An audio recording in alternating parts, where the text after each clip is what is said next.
Hello, and welcome to the Dyson Leadership Podcast. I know a lot of times here on the podcast, I bring on different leadership experts, different leadership coaches, trainers, HR professionals, training and development professionals. We bring all types of people here on the podcast to add value to you. And today, got something a little unique. This is a very hot topic issue a lot of people are talking about. And I'm sure at the very least, you probably heard of ChatGPT, the whole AI craze. Maybe you've gone full down the rabbit hole and you see all of the AI craze that's out there in the business world. And I've got somebody on the podcast today that's part of their work, something they're passionate about. And we're going to be talking about some AI things as it relates to business and leadership. So Tina Dao is on the podcast. She is from Liberated Leaders, and I'm not going to go into depth and explain all of what they do. I'm going to let her take that. So Tina, how about you go ahead and introduce yourself to our podcast audience, tell us a little bit about you, and then share a little bit about Liberated Leaders and kind of what's got you to where you are. Thank you, Nick. I really appreciate being on the podcast. My name is Tina Dao, and I am a success architect with Liberated Leaders. This means that I work directly with business owners to help them ease the burden and embrace what's possible. So at Liberated Leaders, we work with founders, business owners, CEOs, for-profit companies, and major inflection points, like when you need to scale your business, when you need to maintain or gain competitive advantage, and you know that technology is a key to doing that. And then business transition and succession planning as well. So we kind of hit that whole life cycle for business owners. And right now, why is AI important to us? Because we see the trends of what is happening. I've spent over 20 years in the technology industry, so I have a lot of background in what has been building up to what is now generative AI and all the hype that we're seeing about it. Since we founded Liberated Leaders last year, we are a local North Carolina firm, and really saying, we have a great business community here. Where are people at? And how can we bring some of that know-how from the big tech industry into the businesses here? Absolutely. And I know even for me, thinking about AI, you've been in the work, you've seen the background, the lead up, you've seen a lot of the things that's leading up to where we are right now. Mm-hmm. I remember one of the first in-depth conversations I had regarding artificial intelligence was actually with a physics professor in college, and he was talking about the implications from physics and science and technology when artificial intelligence becomes more common. And I stayed after class and we just interacted and was talking and was bouncing around concepts, because to me it was a fascinating topic then, because it was still a lot figurative. It wasn't anything that was out there to the public. It was nothing we could get our hands on. And now I know, ChatGPT was probably the first one that's kind of a big thing, kind of everybody recognized. But I know AI has absolutely exploded as far as uses, integrations, different technologies and tools kind of taking advantage. It's everywhere. And so I know kind of one of the things that you've done here lately is the cutting through the AI hype and actually getting into some of the details of that. So how about you just go ahead and start to share with us some of the things about artificial intelligence you're seeing and some things that would be beneficial for business owners or leaders of organizations to know about artificial intelligence? Yeah. So one of the first things is to help everyone understand the phrase artificial intelligence was actually coined in 1956.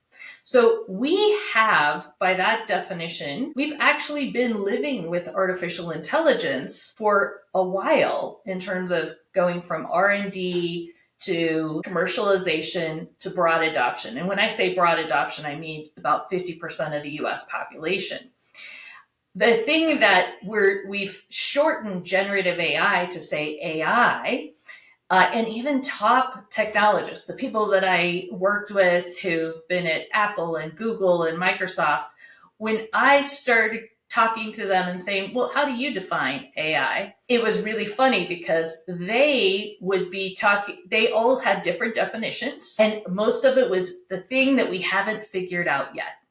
And so through this, what we find is that once we have named it and figured it out, we tend to be like, that's not artificial intelligence anymore. So now we're having it as this kind of big hype and craze around the generative AI, because it's people are starting to see with generative AI and robots and things like automated cars, where machines are able to look like they're thinking on their own. It's like, oh, this must be what the future is. So through that, cutting through the hype, we help people see there's been 3 major waves around this artificial intelligence. The first is rules-based. Rules-based are the things that we actually think of as like, well, yeah, that's our Excel. And I know how to write those formulas. Oh, those algorithms that make sure that if I do XYZ, this other thing comes to me. That commercialization to broad adoption, most of us have been living in that for at least a couple of decades, if not longer, probably longer than you've been alive. So the next wave, the second wave, is machine and deep learning.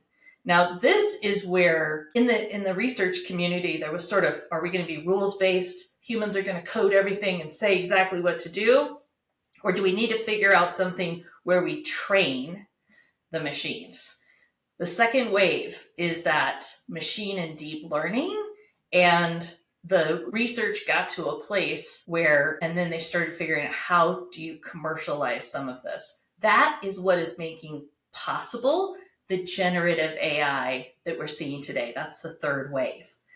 And this is where they've taken that machine learning, deep learning, that has gone into large language models. So you hear LLM is part of the terminology that you hear thrown out there. What generative AI really is doing has taken all of this incredible amounts of data and human information, so artifacts from everywhere, and has been trained and are learning. They're predicting what they expect that you want. So it feels like you're actually interacting. It feels like, oh, you're hearing me. What it's doing is it's predicting what it thinks that you want. So we also get hallucinations. So the hallucinations are when the machine is telling you something and with confidence. It's predicting, but it's not based in any kind of fact. So that's part of you'll hear all of those kinds of things when people are talking about ChatGPT or Gemini or Claude or Perplexity, whatever the models are that you're using. I think the other big thing I'll just point out in terms of this kind of shift with this third wave, with this going into the generative AI, before what we had, we could think of as tools. Well, this is another tool in our tool belt. This, because it's doing all this prediction, and we don't know how it solves a lot of the problems. We don't have a trail all the time to say, well, how did it solve this, or how did it come up with it? We don't know. It's a black box. We want to start to think of these more as agents. So when you think of, well, what's the difference between a tool and an agent? What would that mean to you? How would you think of that differently? It's actually a very interesting concept in that way, because the first time me and you actually met in person, that's the way you phrased it. And it's the first time I heard that, because every AI presentation, conversation I've had, everybody was always, oh, it's a new tool you can use. It's a new tool you can take advantage of. And I think it's something to look at in the perspective. And this is kind of how I would differentiate those terms. And I'm interested to see how you take my definition in that regards. But a tool is something you use to complete a task. You go take a hammer to drive a nail. Like, it's something to accomplish a purpose. But an agent, when we think of agents, I'm thinking of federal agents in agencies that maybe work in a certain defined area, but they're experts in multiple areas, but they are specialized for certain groups or activities. I also think of, we have let's say, insurance agents. That's just another word to Mhm. kind of throw out there. They specialize in the whole area of insurance, even though there's business, commercial, auto, home, like there's all these different ones, but they specialize in all of those, but they're kind of a one-stop shop of information, resources, guidance, and helping you then get to where you want to go. So when I hear agent, I think of, especially with my little bit of knowledge around AI, is you can get to an AI, a generative AI model that's designed to focus on a specific realm of information Mhm. or specialty, if you will. Mhm. And it then becomes a resource and kind of an additional thing beyond just a tool to accomplish one purpose, but an extension of a person or an organization to go from that perspective. Yeah.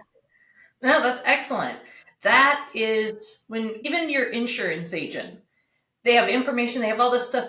They're also advising us and they're also giving us on behalf, right? They're doing things on behalf. They're finding out what are the different possibilities of quotes and everything on our behalf.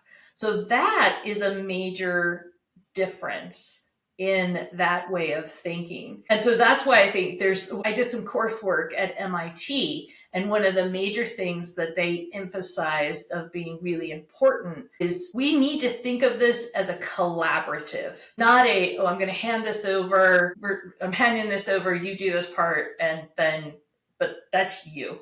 It's more like a team. Like I know you are a leadership coach, right? Absolutely. Sure. So like part of what you're doing is you're helping how do people understand each other, speak the same language, know what the same purpose is, where are you trying to go, and how do we work together so that it starts to, we don't even know what did Nick do, what did Tina do totally. It's like, no, this is this team's result. That's the major difference.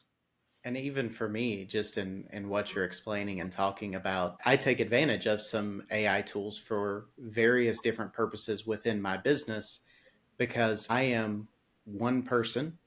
But Mm-hmm. yet, when I can take advantage, kind of that agent perspective, and have something that is AI that is doing something on my behalf, it is That's right. then going out and creating something or editing something or researching things for me. I remember, going back to college, oh, you need to write a research paper. Great, let me Mm-hmm. go. And I have to click, I have to read through all of these things, I have to Mm-hmm. find this information.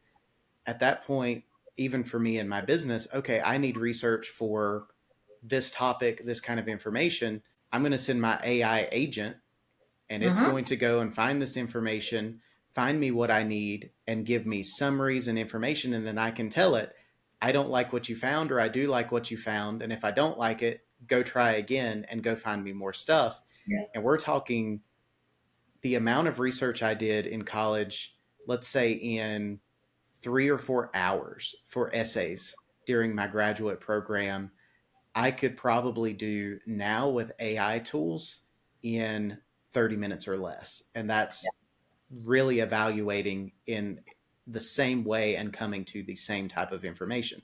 Obviously, still writing, I'm going to do myself because Yeah. there's the question of tools and ethics and all of those things as far as making it right for you, but the capabilities of it being an extension are huge. They're So huge. here's kind of a question that I have in regards to that. We've talked a lot about the AI perspective, it being an agent, an extension, all of those things, but how specifically do you see this impacting the world of business in the coming years? And I'm let me kind of get a little bit more granular. I know a lot of big tech companies, the Microsofts, the Apples, the Mm-hmm. Googles, the Walmarts, and everybody else, they're going to be on the front end of this because they've got the Mm-hmm. money, the capital, the people, all to implement. When we get down to the small and medium sized businesses, how is generative AI going to impact them in the coming years? So this is part of why we're actually interested in this in the context of our business and Liberated Leaders, because I think and a lot of trusted sources and everything I think that there's going to be a huge disruption. And it is very much going to be about the businesses, whether they're small.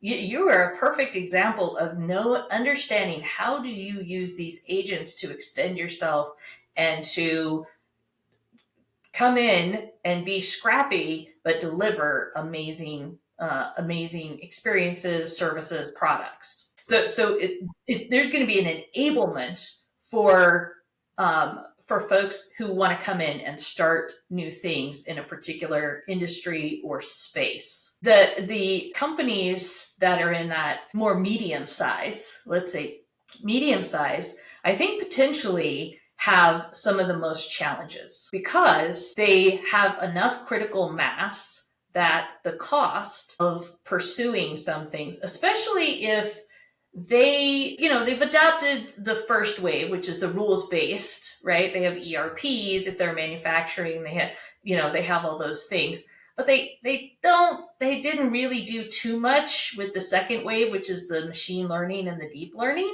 They don't have a lot of data, the documentation, they don't use video, they don't have a lot of information captured in some kind of a digital way.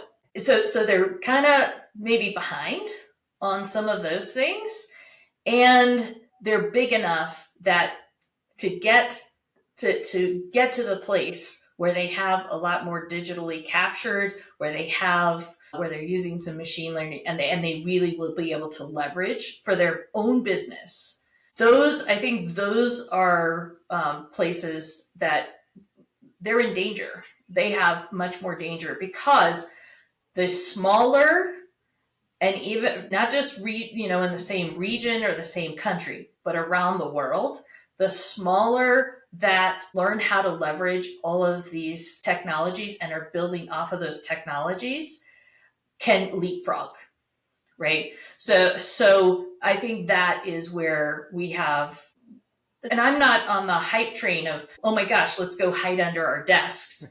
I'm also not on the, this is going to solve all of our problems. At Liberated Leaders, like we say, we need a really balanced approach of how we're looking at it. There's opportunities, there's threats. Where are you at? What are you doing? What is your culture? Do you have a culture of constant learning and improvement? If you have a culture that has a hard time with change, and is very hierarchical, you're probably going to have a harder time with these kinds of ideas. I think there's another interesting component here, and that is, what is the age of the workforce? It's true. Right? So there's people who are digital natives. Technology itself is just more like, you're like, yeah, I'm gonna practice with this and do this. We are learning some interesting things with some of the study work that we're doing. One thing that you said is, well, of course, my writing, I'm always going to do my writing.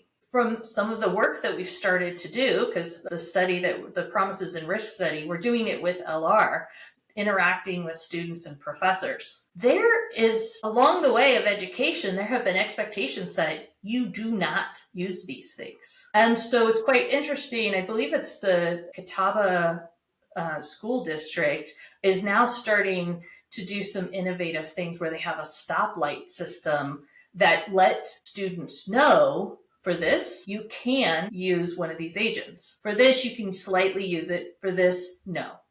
So they're using a red, yellow, green system, which I think is really great in terms of helping set up that, not only for the generation that are digital natives, we're not scared of the technology, but what is okay and where's the place that it's all right.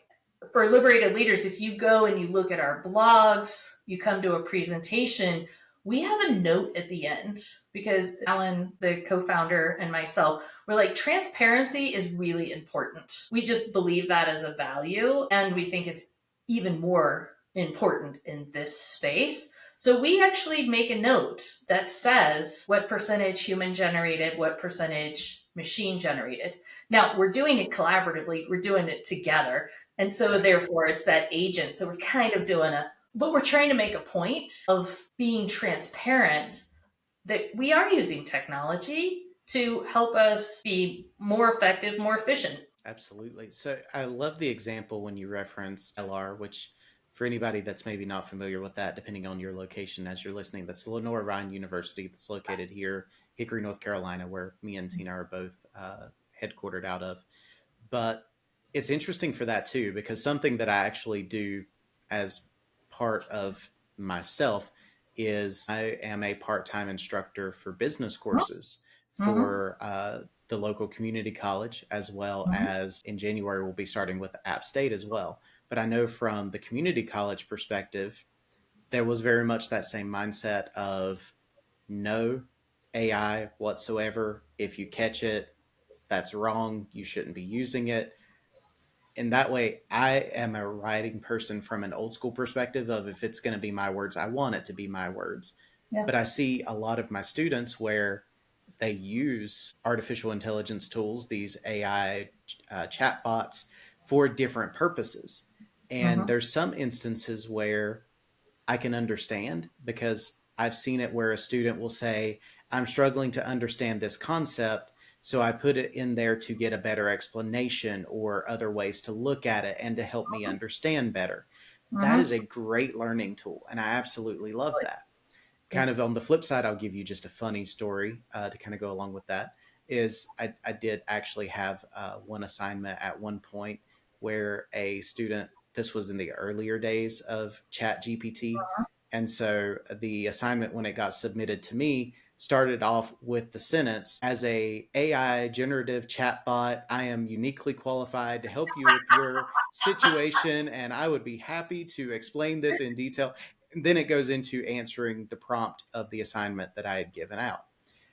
That to me is crossing a line at that point because you Yeah. literally just copied and pasted and you did not prove to me you actually learned anything. So Yes. there's kind of that back and forth of where is the balance. Yeah. I think there's a lot from an educational perspective. We're still figuring that out. Oh, yeah. And I like that you referenced our local school system doing a red, yellow, green, trying to figure out where that balance is. You're working with Lenore Ryan University. They're likely trying to figure out where they stand. I Mm-hmm. know the community college, we are actively evaluating AI programs, software, because we are recognizing it as a big deal for the business community and the world of the future. I know that's in the works. Mm-hmm. And there's a lot of momentum, but we're still so early, it's a lot figuring out. And even to your point earlier of the medium sized businesses or small versus medium sized businesses, I think there's a lot that it is, are you going to jump in and figure out what needs to be done? Mm-hmm. Or are you going to be slow and risk being overtaken? Is kind of the concern. Yeah. And so, for leaders of businesses, this is kind of my approach, and I'll let Tina jump in and share her thoughts. But my approach is it is better to look and evaluate and see how you can implement this sooner rather than later, because I do believe this is going to be part of the future of business. Mm-hmm. And even from my perspective as a small business owner, I have seen how I can save over the course of a year thousands of hours as an individual using this as resources, whereas other organizations who aren't taking advantage of that, I now have the capacity of two or three of their employees where they have to hire the staff and keep the staff and are doing it at a slower pace. Yeah. So you see that concern of where smaller businesses can easily overtake larger ones if you're not adapting. Mm-hmm. From your perspective, Tina, is that what you see as probably the biggest threat right now to the business community in that regards is just those who don't adopt and don't kind of proceed with the potential? I think so. And there's some ways to do it that is, it's not like you have to make a decision that says, "Oh, now we're going to go in totally." You Right. say you, and especially when you're in that medium size, right, where there's more. How do you do a pilot, right? A pilot program is a great way, and frankly, it's taking from tech's playbook of how tech does internal testing of things as well as their products. So let's take a small, let's take an area, and I always recommend that the top executives, you need to be involved because you need to understand and see. But you get a small group of people. You want to have some people who are more yes, leaning forward, I want to do this. When you're really savvy and you know, you also want to bring a person or two, depending on the size of the group, that is going to be a skeptic. The ones who are like, oh my goodness, but they have a lot of influence in the organization. Because once they understand or they see, if they're won over and go, we should definitely expand this into into a division, or even a whole company. It depends on the size of what we're talking about. People look to that and say, okay, there's something there. There's something there. So part of that piloting is also figuring out, where is it that maybe in your decision-making process, let's say, for example, you see like one of the major opportunities is for better and faster decision-making. If right now you don't have a standard methodology or a way that you digitize or document how those decisions were arrived at, you're not going to be happy with any kind of result where you try to get technology to do it. Because if you have to have, like, how is it that we communicate? How is it that we come about this? Because you're going to have to put it in some kind of digitized format. And notice I'm saying digitized. It doesn't have to be in a database. It doesn't have to be in written words. It could be video. I mean, now the technology is advanced enough that it can ingest all kinds of digital assets and digital information to then be learning from, to use it to be trained and to learn from. So pilot it's not a huge investment. You don't have to, it's not as scary, but you don't get yourself to where you're so far out of the game that you're going to be overtaken like that. Absolutely. So it's really funny. You jumped to where I was going before I even got a chance to ask, because I was going to ask you for recommendations and advice to business owners that are looking at this. Because even from my perspective, I do see a lot of business owners who are, we're waiting to see how this AI thing plays out. We want to see how we can integrate it, what we need to do. And then I also hear business owners going, yes, we've started integrating it. We love it. It's good. You get the mixed. And not everybody's is on board at this point. And there's some that are waiting. I think of the model where it's, you get the early adopters, you get kind of the bulk of people, but then you have the skeptics that are normally trailing off at the end and waiting. I'm seeing that in the adoption of AI, where some people were very excited going out at it day one. Then more people are starting to pilot and do the small testing and trying to put it in small areas. And then there's still a small group of people that they're just not sure. They almost don't want to touch it yet. And I would guess that it's not a small group.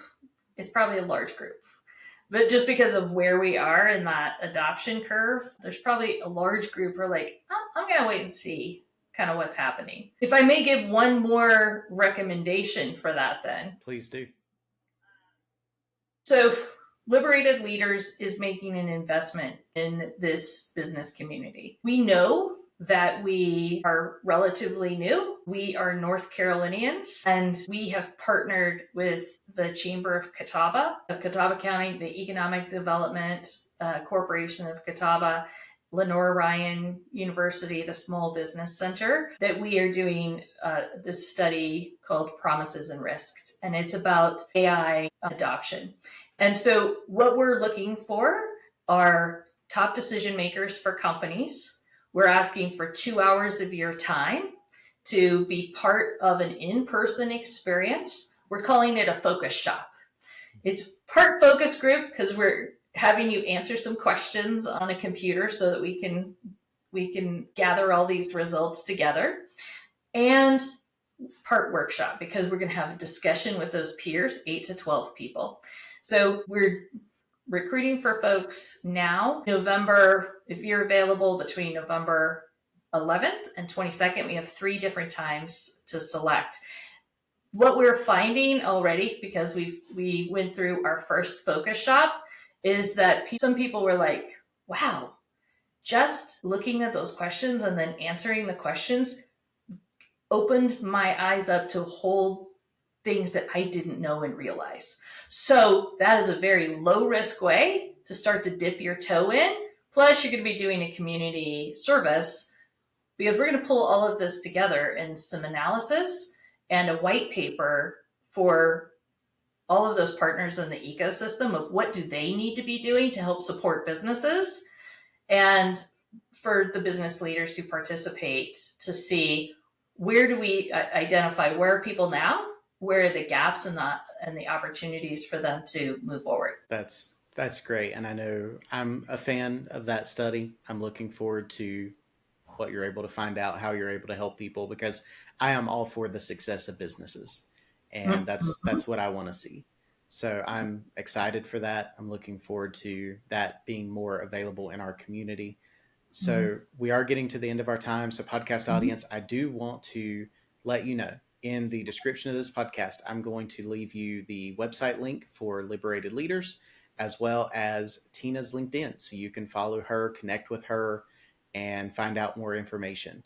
So I will leave that information in the description. Be sure to go check that, find out, look at it. If you are in the Catawba Valley area here in North Carolina, in this region, definitely reach out. Definitely go check out this survey if you're willing to give some of your time. I'm going to be trying to share this with some people I know to see if I can maybe get some organizations I have connections with involved, because I know it will be beneficial. So, Tina, thank you for your time, but I do have one final question that's kind of unrelated to our AI conversation. Okay. It is one thing that I love to ask all of my guests, because all of us have different experiences, different backgrounds, different expertise, talents, however you want to phrase it. But if you were to be talking with, say, a young professional, a young leader, maybe not even a CEO, business owner, or anything, just somebody maybe early in their career as a young leader, what would be some bit of advice from your life and your career that you've learned that you would share with that individual? Invest in yourself. Understanding ourselves is a journey. It takes time. And invest in multiple ways. That knowing of yourself, being authentic, I think is a combination of how you were, what you were, the DNA and everything that we were, and how we were raised. But it's also the choices we make and how do we want to be in the world. And we really get to be authentic leaders. And those are the people that folks connect with and follow when we invest in ourselves, to know how we want to be in the world and what we want to give and how we want to serve. So that's my biggest advice. I think that's some great advice. And thank you for sharing that with our podcast audience. Tina, is there any final things that you need to share as far as Liberated Leaders, contact information for you, anything that you would want to plug in or share just before we wrap up here? All I'll say is that I'm really excited, and so is Alan, my business partner. We're really excited to be anchoring ourselves as a North Carolina business. And the business community here is so amazing. And there are multiple places with legacy and generational of the employees and everyone. And we're just honored to be a part of the community. And please reach out. We look forward to being of service to the business community here. All right. Thanks, Tina. And I do want to say again, thank you for your time. Thank you for being on the podcast with us today. I love talking about AI and technology stuff. I'm very much a techie kind of person. So this is right up my alley as far as a conversation. Podcast audience, be sure check the description. You'll find the links, contact info, everything you need from there. Definitely, if you have not looked at AI, it's probably time to at least take a look at it. Don't wait too long, because the future's coming. It's best to be ready. And that's one thing, as being a leader, you always got to look at how to be innovative, how to grow, how to learn, how to develop. And you've got to be on the cutting edge. You've got to be looking how to move forward. So thank you for joining me here on the Dyson Leadership Podcast. Be sure to subscribe, leave us a rating, and check back again next week for another episode.